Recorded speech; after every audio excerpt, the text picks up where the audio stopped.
Como lo anunciamos, ya está con nosotros el doctor Osvaldo Moreno. Él es consultor político.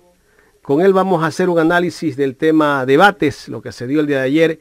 No va a estar por la vía telemática, pero sí va a estar por la vía telefónica. Lamentablemente el sistema a veces nos juega mal dentro de ciertos invitados. Doctor Moreno, buenos días, ¿me escucha? Buenos días, a la orden. Un gusto tenerlo aquí en Ecuador en directo, doctor. Doctor, bueno, el día de ayer se dieron los debates para candidatos a alcaldes de varias ciudades, ¿no? No todas las ciudades del Ecuador entraron al debate. No sé, pero desde mi punto de vista está bien esta iniciativa, porque de alguna manera se conoce a ciertos candidatos que no tienen la posibilidad de hacer una campaña como otros que están en el poder, que han hecho una campaña o están haciendo campañas millonarias, aunque los tiempos son tiempos muy cortos. Bienvenido. Buenos días. Buenos días, doctor. Lo escuchamos. La audiencia. La última parte no la escuché. ¿Me puede repetir? Le decía, doctor, que el tema debates, de alguna manera, si bien es cierto, no han salido tan perfectos, pero con ciertos problemas. Los tiempos muy cortos, los candidatos se han quejado, la gente también se ha quejado, los tiempos no les han dado el espacio suficiente como para exponer los planes de gobiernos que han tenido los candidatos o que tienen los candidatos a alcaldes de varias ciudades que se han hecho estos debates.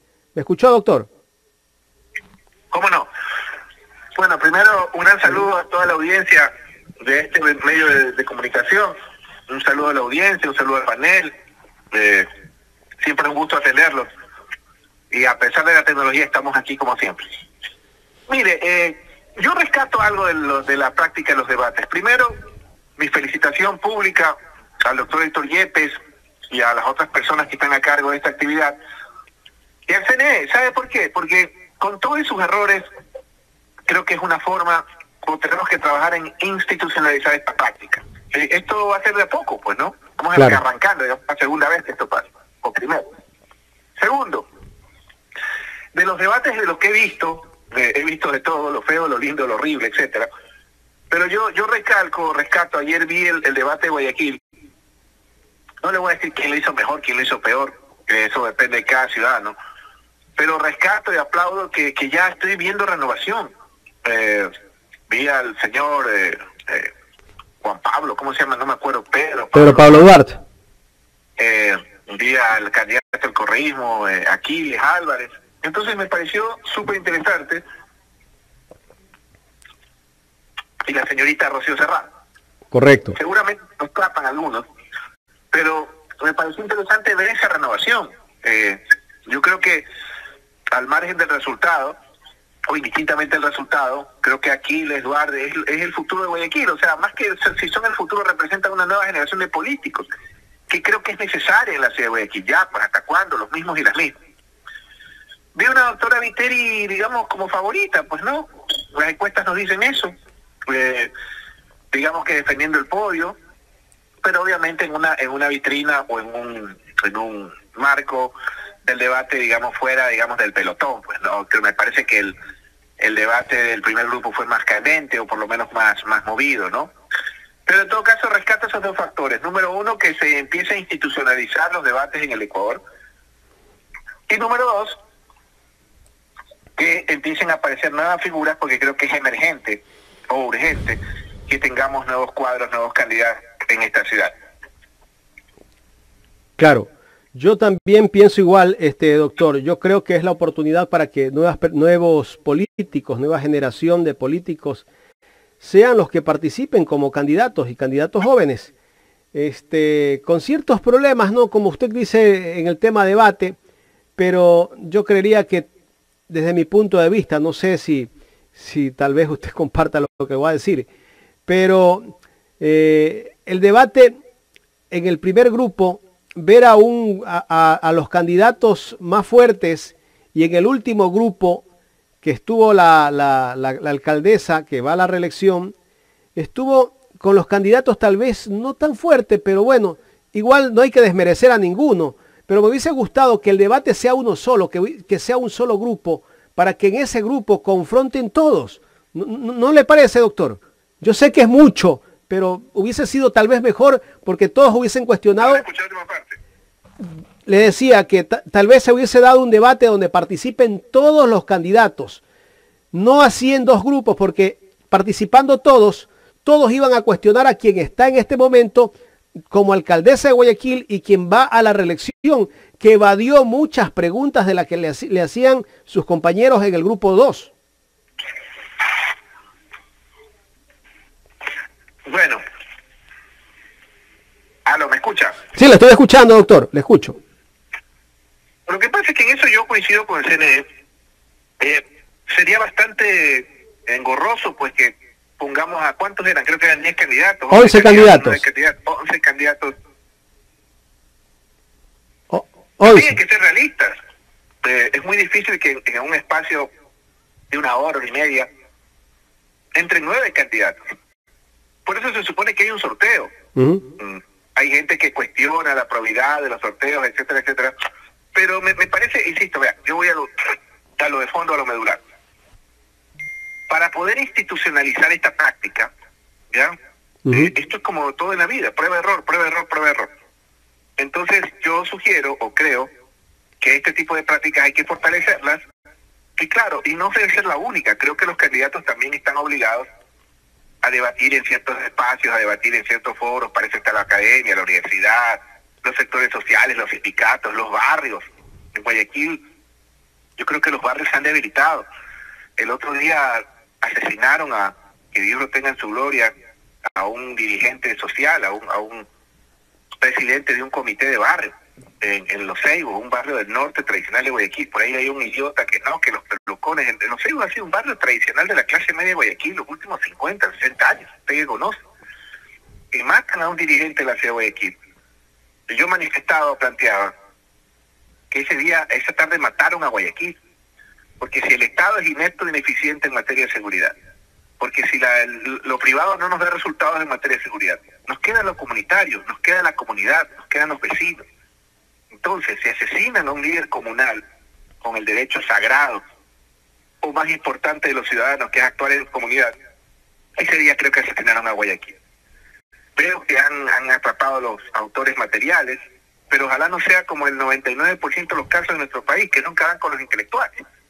Así que ojalá den con los intelectuales y esto no se va a repetir nunca más. Esto que pasó con el dirigente, el señor Rosero en Los Ceibos, yo creo que fue el asesinato de toda una ciudad. Claro. Y bueno, casi la mayoría de los candidatos el día de ayer hablaban de tema seguridad en Guayaquil. Competencia que, si bien es cierto, al 100% no está en manos del municipio, pero tampoco la ley les prohíbe para que ellos trabajen en materia de seguridad. Y Guayaquil, en los últimos 5 o 7 años, yo creo que se convirtió en una de las ciudades más violentas que tiene el país y una de las 50 ciudades más inseguras del planeta. Eso llama mucho la atención, ¿no? Cuando escuchamos al gobierno que pide a la gente que venga a hacer turismo a Ecuador y también escuchamos a la alcaldesa de Guayaquil hablar de turismo, ¿cómo va a hacer turismo la gente en una ciudad tan insegura como la que tenemos en este momento? Bueno, también hay que tener honestidad en ese sentido, ¿no? La competencia o la función o el rol que tienen los GATS en materia de seguridad es accesoria, no es medular, no es central. Porque aquí hay un tema que no se está discutiendo con claridad, y me va a disculpar que lo vaya a decir en este medio de comunicación. La seguridad es una política pública, debe ser una política pública, ¿sí? Y una política pública significa que venga desde el Estado central, de acuerdo como dice casi todo el marco normativo vigente. Entonces yo no puedo escuchar, créame que me duelen los oídos, pero es que la culpa es del municipio, la culpa es de la asamblea. No, el tema de la seguridad es responsabilidad exclusiva, competencia del poder central. Y en ese sentido, para que usted lo sepa, hoy Ecuador es más inseguro que Colombia. ¿Cuándo en nuestras peores pesadillas soñamos eso? Ecuador cerró el 22 aproximadamente con 22 o 23 muertes violentas por cada 100.000 habitantes. Eso significa que en este momento Guayaquil, por ejemplo, es más insegura que en la época de los piratas, de los incendios, de las plagas, de las guerras. ¿Ya? Y esto se disparó prácticamente ya saliendo Moreno y en este gobierno. Porque en el gobierno de Correa, que a muchos les molesta que lo diga, pero tengo que decirlo, yo no tuve ni contrato, ni lo conozco al señor Correa, ni lo quiero conocer sinceramente, con mucho respeto. Prefiero seguir viéndolo en televisión, como a otros políticos. Pero en el gobierno del señor Correa, la cifra de muertes violentas fue la más baja histórica, 5.4. Después de un proceso, porque todavía me gusta investigar, desde el 2007 o 6 que asumió esta gente, ¿ya? Que tenían un promedio de 14, 15 muertes violentas, lo bajaron a 5. De pronto las muertes violentas o la violencia se multiplica al 500%. Eso es una política pública, ¿ya? Entonces, claro, el gobierno nos plantea una alternativa, que es la consulta.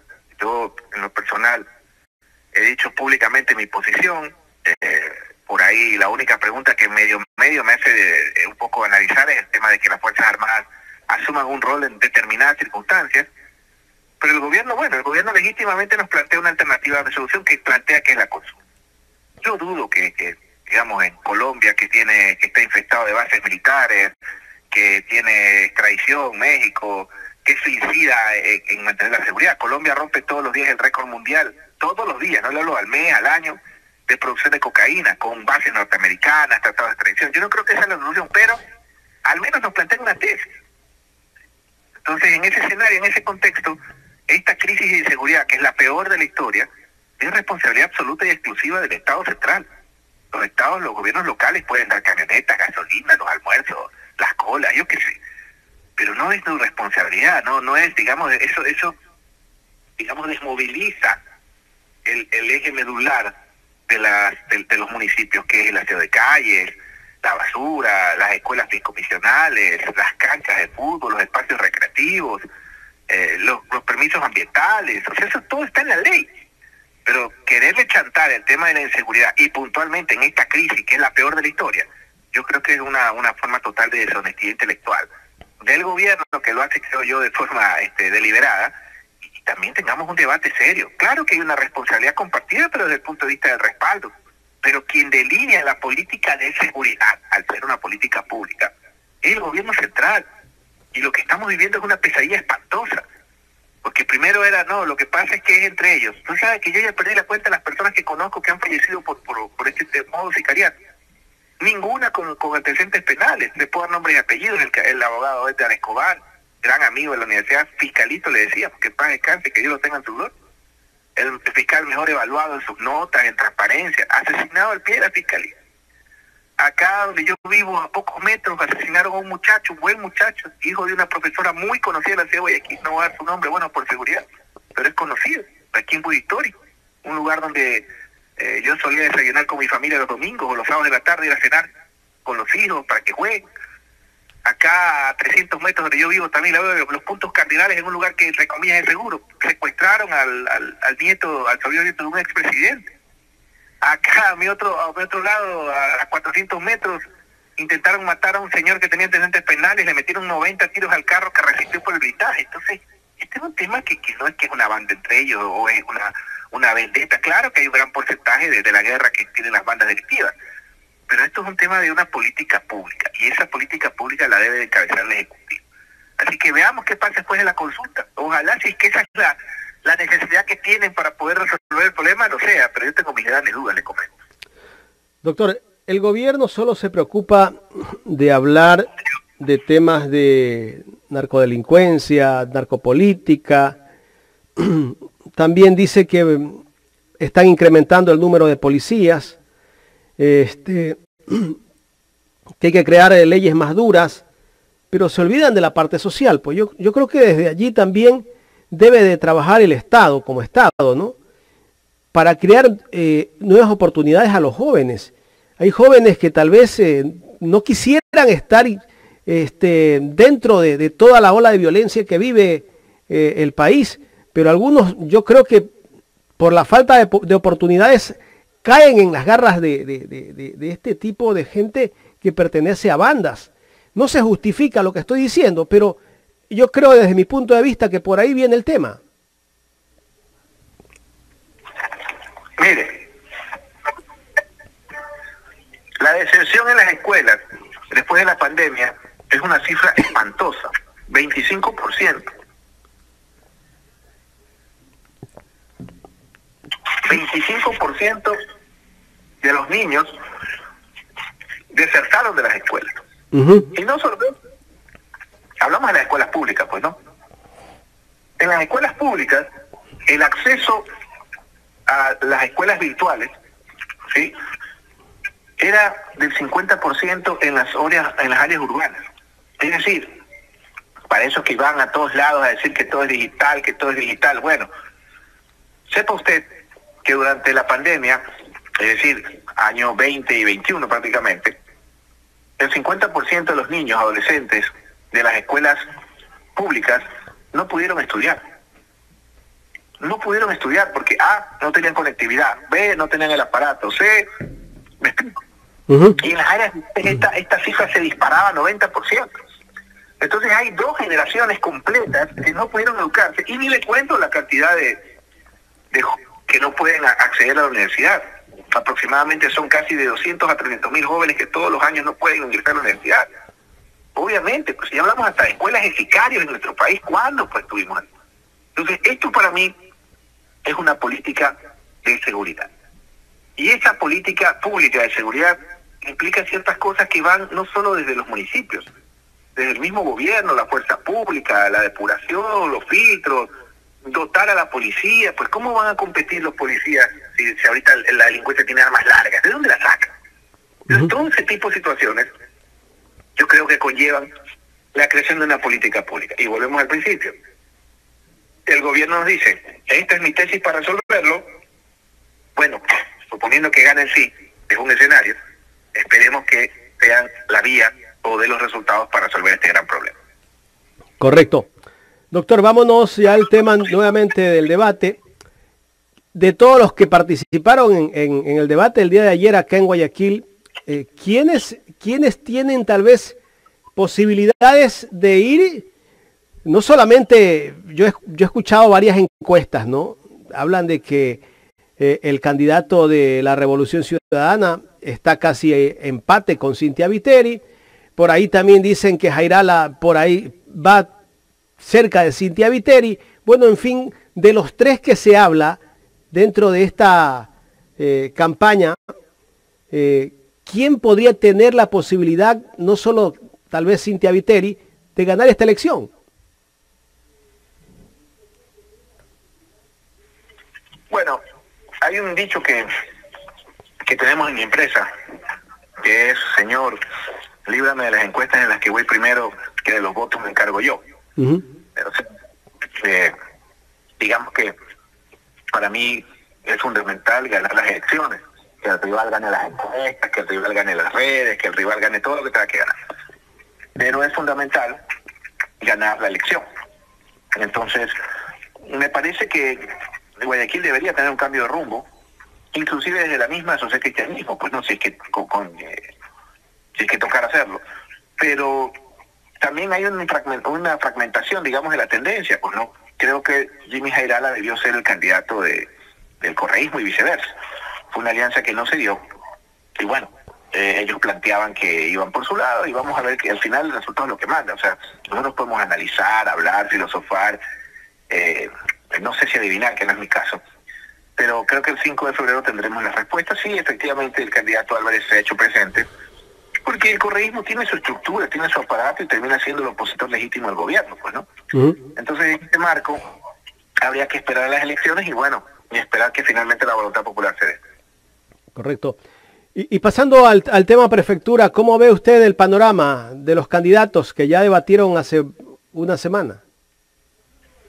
Sinceramente me llamó la atención la actitud de la prefecta, a quien conozco y siempre la considero una persona sencilla, o sea, amable, de muchos lados, la he visto siempre en foros internacionales, o sea, es una buena persona, muy sencilla, ¿verdad? Te digo, es una persona, no estoy siendo irónico, la prefecta es una persona muy sencilla, una persona con la que puedes conversar, te escucha. Me sorprendió la actitud en el debate, sinceramente, creo que fue un exabrupto. ¿Tal vez fue una estrategia o qué? No lo sé, no me convence, porque a la gente no le gustan los prepotentes, pues no, o sea, pero bueno, en todo caso, les digo, yo creo que es una buena persona, es una persona sencilla. Bueno, y también la situación de la prefectura, la vía mediante la cual accedió digamos que ascendió al poder, no digo que ella la haya ocasionado, sino que fue un poco truculenta, cualquier persona pues le toca asumir de una manera difícil ese tema.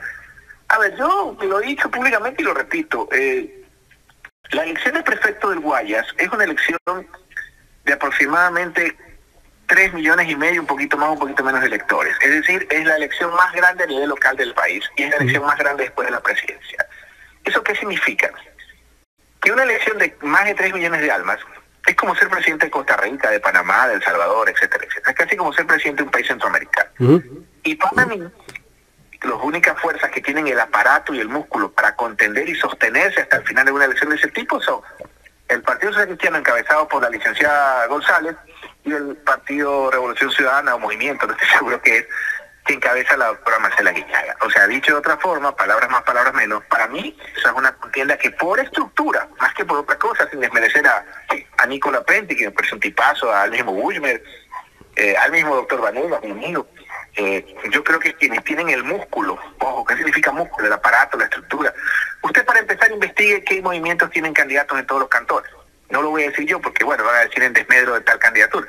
Pero para quienes están escuchando, los invito a investigar. Eso te fortalece.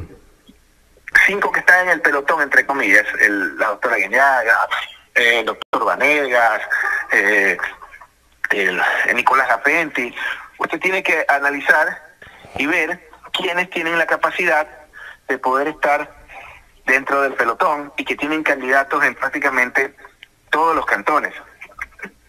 En todos los cantones. Entonces, si usted se pone a analizar ese dato, se dará cuenta que 2 o 3 candidaturas, o 2, si no me equivoco, son las únicas que tienen candidatos en los 20, y ahora son 23, si no me equivoco, no tendré que corregirme usted por ahí.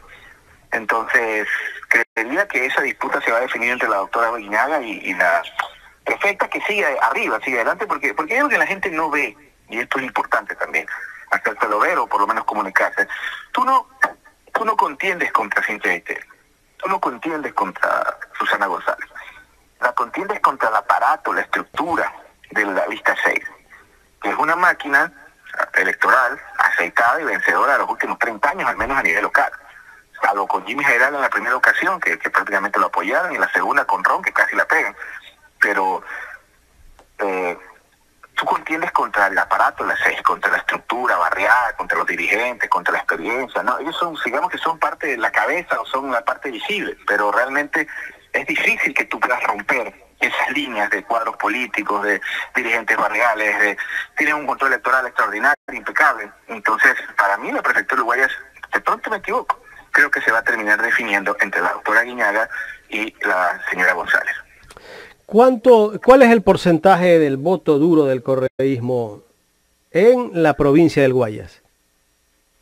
Mire, ahorita justamente hay algunos foros y discusiones, porque el voto duro del siglo XXI es el voto blando del siglo XX. Me explico, o sea, cada vez el voto está menos condicionado, menos cohesionado, me explico, o sea, el voto está más, ¿cómo le tendría yo? Ya esto del voto duro, por supuesto que existe, hay un 20, 25 que se habla de voto duro, que está afín por determinada situación o por casi que hincha de fútbol, pero eso es muy endeble, es muy blando. Ya hablar de voto duro, que por supuesto que existe, pero no es una digamos, no está en piedra el tema del voto duro. Claro. Entonces yo creo que el correísmo tiene 2 factores. Representa un pasado que para mucha gente fue mejor, indudablemente, porque usted revisa yo por ejemplo escuchaba el otro día a mi amigo, un tipo al que le tengo aprecio y parece una buena persona, el economista Arosemena, ministro de Finanzas, que creo que está haciendo un mejor papel como ministro de Finanzas que como gobernador, al menos en los macros, ¿no? Pero claro, ellos te hablan de ahorro, hemos ahorrado tantos millones y vamos a reducir el déficit. Bueno, la lógica pública es distinta a la lógica privada. Claro. Y usted no lo atienda en los registros civiles, o que no haya cédulas, o que le den cita para una licencia o un pasaporte de aquí a 4 o 5 meses, eso es gasto público. Entonces, si tú tienes una visión de lo público como una empresa, estás frito. Entonces, en ese contexto, yo creo, o pienso, que en el ámbito local hay una suerte de nostalgia que genera el correísmo de un pasado que fue mejor. Revise usted cualquier indicador de la época del correísmo. Yo no, repito, no tuve contrato, no lo conozco, no lo quiero conocer. Dios me libre de ser funcionario público, toco madera, no me gustaría, no sería lo mío. En general, yo no podría estar 8 horas encerrado en una oficina, también en el psiquiátrico. Pero en todo caso, yo creería que hay un gran porcentaje de la población, y hay que tomar en cuenta que el correísmo es el opositor natural de este gobierno. Un gobierno con 80% de rechazo, incluso hasta en sus encuestadores de planta. Entonces, a mí no sé cuánto le puede pasar factura a los socialcristianos, pero las elecciones de orden local también tienen otra lógica. Entonces, cualquier cosa puede pasar este 5 de febrero, mi querido amigo. Doctor, el gobierno, bueno, este gobierno con todas las cosas que no las está haciendo bien, ¿no? De alguna manera esto ha fortalecido al correísmo, o el correísmo está con su votación que tenía antes, ¿se fortalece o qué pasa con el correísmo? Yo creo que ellos están jugando muchas cosas esta elección, pero no es el centro medular de su aspiración, me explico. Usted se percata de la aspiración máxima de ellos es que regrese su líder y volver al poder. Pero sin embargo, en el ámbito local están jugando sus mejores cartas, pues no, Pavel Muñoz en Quito, que me hace un gran cuadro, la doctora Guiñaga en Guayaquil, en Guayas, digamos que Aquiles Álvarez en Guayaquil, me parece que ha demostrado que está para algo, digamos, defienden plazas que tienen que ratificar en Manabí, Pichincha. O sea, ellos están ahí, están presentes, están vigentes. El tema es, y creo que es el gran problema de todos los movimientos a nivel nacional, que no logran consolidar, digamos, los relevos, porque lamentablemente con Arauz no funcionó, digamos, con Arauz no logró terminar de consolidar esa fuerza y eso se refleja en el resultado. Doctor, ¿qué podría pasar el correísmo sin Correa? Estamos viviendo el correísmo sin Correa. Bueno, no participa, pero si no estuviera el líder, si el líder de aquí a mañana dice yo me desconecto de la política, me voy a dedicar a la academia, no quiero hablar temas políticos, ¿qué pasa ahí con ese partido o con ese movimiento? Vea, los viejos líderes políticos no se retiran, los retiran. Entonces yo tengo mis dudas que Correa se retire, sinceramente, lo mismo que Nebot, Gutiérrez. O sea, esa es la historia del Ecuador, ahí no es un problema de Correa o el correísmo, ese es un problema del Ecuador. Correcto. Bueno, y yo creo que Correa o el correísmo está pensando no en las elecciones locales de ahora, sino tal vez en las elecciones del 2025. Totalmente. Y en el retorno del líder, pues, ¿no? Que es la agenda que suele pasar con este tipo de liderazgo. Pasó con Perón, con Bucarán. Pero no podrá ser candidato Correa, pues. Vea, en este país cualquier cosa puede pasar. Y yo creo que fue uno de los errores de Moreno, fue haber hecho del juicio Correa una política de Estado. Y el haberlo condenado por influjo psíquico, que es casi que un cómic a nivel mundial en materia penal, hace que a mí no me sorprendería que mañana realicen esa sentencia. Bajo el esquema de influjo psíquico, si mañana se comprueba cualquier denuncia de corrupción contra el presidente Lazo, también lo van a condenar por lo mismo, que es un chiste. Claro. Sí, pues lo que está pasando ahora mismo con el escándalo de corrupción que hay con el caso Gran Padrino, deberían también aplicarle la misma, lo mismo que hicieron con Correa, más o menos, influjo psíquico. Pero mire, eso en parte refleja la tragedia nacional. Ya, tiene que ser, porque yo no considero, con todo respeto a la posta, periodismo, creo que son influencers que hacen periodismo. Entonces tienen que ser influencers los que denuncien algo, ¿ya? Y no deben ser ellos. Yo honestamente no creo en las denuncias que ellos hacen, porque es una empresa que obviamente lucra y busca la noticia en función del lucro. Entonces en ese sentido no tengo nada contra ellos, no, pero pues cuidado. Pero yo sigo creyendo en la comunicación tradicional, pero más que la comunicación tradicional, en las instituciones. ¿Dónde está la fiscalía? ¿Sí? Cualquier caso, cuando son correístas, por ejemplo, casi que llevan preso hasta el río, los árboles, las ardillas, el monte, las cucarachas, las ratas, todo. Cuando ahí sí no, la fiscalía actúa en el acto. Mire el caso del defensor del pueblo. Sí. Para mí lo que fue una mala juma, se lo digo abiertamente, una contradicción, y el tipo ya lleva encerrado ya más de un año por un tema que claramente es una contradicción. A Correa le hacen una sentencia express, digamos, una revisión o un tema que tomaría años, se lo hicieron en 2 días. Entonces, para mí no tiene que ser denuncias por portales digitales que manejan influencers, sino tiene que ser desde la vía de la institucionalidad. Y lamentablemente, bueno, pues estamos en un país de chiste, donde por un meme te meten preso, por un meme te dan una institución fiscal, por un videito de WhatsApp, cualquiera te monta de WhatsApp y ya te cae la fiscalía. Y ahorita en esos casos, bien, gracias. Claro, y cómo queda la honra de la persona también, ¿no? Después de que te han lanzado lodo con ventilador por todo lado. Oiga, es chistoso, pues, lo del influjo psíquico famoso, que, ojo, que no es por Correa, que le reitero, no lo conozco al señor, creo que ni voté por él.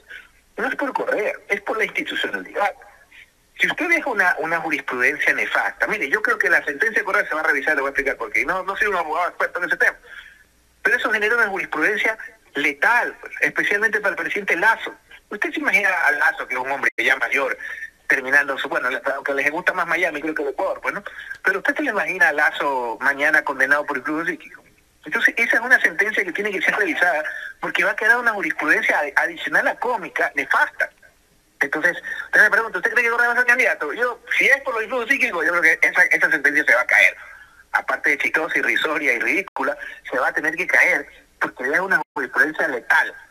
Mañana va a estar preso valutado, bueno, no sé si sea rija para el pasado, pues no sea retroactivo. Pero eso deja una jurisprudencia que por lo menos con las acusaciones que hacen estos portales de influencias, podría yo también mañana cualquiera decirle el presidente de influjo psíquico en su cuñado, o en su amigo de la infancia Juan José Ponce, porque eso ya la fiscalía, bien, gracias. Entonces, no me corresponde a mí porque no soy la fiscalía, yo soy un mero analista, pero sí creo que hay que, más allá de la presidencia, porque la presunción de inocencia tiene que ir primero sobre todas las cosas. Y a mí Danilo Carrera siempre me pareció un hombre honesto, pero quien tiene que establecer lo contrario, tiene que ser la fiscalía y los jueces. Y en eso, en este país, lamentablemente, donde los influencers te pueden hacer abrir una institución fiscal, es un chiste. ¿Qué podría pasar si mañana ya deja de ser presidente Guillermo Lasso, ¿no? Y viene un gobierno de izquierda? ¿También podría darse lo mismo que le han hecho a Correa ahora o no? Que no le quede la menor duda. Por eso es el momento de cerrar con las vendetas, de aplicar el derecho. Pero algunos de los que están en el gobierno han aplaudido lo que le han hecho a Correa. Ah, por supuesto. Y no solo algunos, pues, o sea, también Correa hay que ver los enemigos que tenía. Pues su gremio, pues la prensa es uno de los grandes actores políticos de este país que junto a la embajada americana eran enemigos de este señor, pues también se hizo bastantes enemigos, algunos gratuitos, otros no. Pero al margen de eso, yo reitero que creo que el tema, si usted me pregunta, correísmo, yo creo que el correísmo depende mucho de su líder, pero no solo el correísmo, el socialcristianismo o sociedad patriótica, ese es el Ecuador. Y segundo, para mí en algún momento se va a tener que revisar lo del influjo psíquico, si no todos los presidentes que vengan en el camino, mañana un comisario en el Cantón Colta, en Parroquia Columba, mi tierra, hace una coima para acceder a un permiso hasta no 10 de la noche, sino hasta las 2 de la mañana y acusan al presidente por influjo psíquico. A eso vamos. Correcto. Doctor, finalmente, volviendo al tema Guayaquil, ¿usted cree que sigue la misma que está en el poder o se va a dar un cambio en Guayaquil?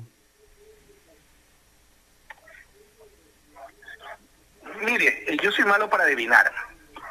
Creo que si hoy fueron las elecciones, la señora Viteri seguiría en el poder. Básicamente por lo que le comenté. Ahora, ¿que hay alternativas? Sí. El licenciado Jairala creo que es un hombre que tiene muchísima experiencia, fue prefecto. He escuchado su plan de trabajo y me gusta leer el tren, lo de los informales, lo de peatonalizar el centro de Guayaquil, me parece que tiene buenas propuestas, que es una alternativa. A Aquiles me da gusto su entusiasmo y Eduardo, los dos, me parecen que son dos como, no sé, en México le dicen caballo loco a los políticos jóvenes con futuro, ¿no? Los veo con todo el impulso, la juventud, y eso yo creo que es lo que se siente en la política ecuatoriana, pero al menos hoy siento un socialcristianismo más que Cintia Viteri que está fuerte, pero esto no está en piedra, así que veamos qué sucede, veamos cómo se moviliza esto y finalmente que gane Guayaquil, que es lo que importa. Y en caso de ser reelecta la señora Viteri, ojalá que aprenda muchas cosas que creo que hay que tomar de lección, como el hecho de tener una administración con todos los errores que pueda tener, pero corregirlos. Doctor, muchísimas gracias por aceptar conversar con nosotros. Gracias a ustedes, un abrazo. Gracias al doctor Osvaldo Moreno, consultor político aquí en el programa Los Especialistas de Ecuador en Directo.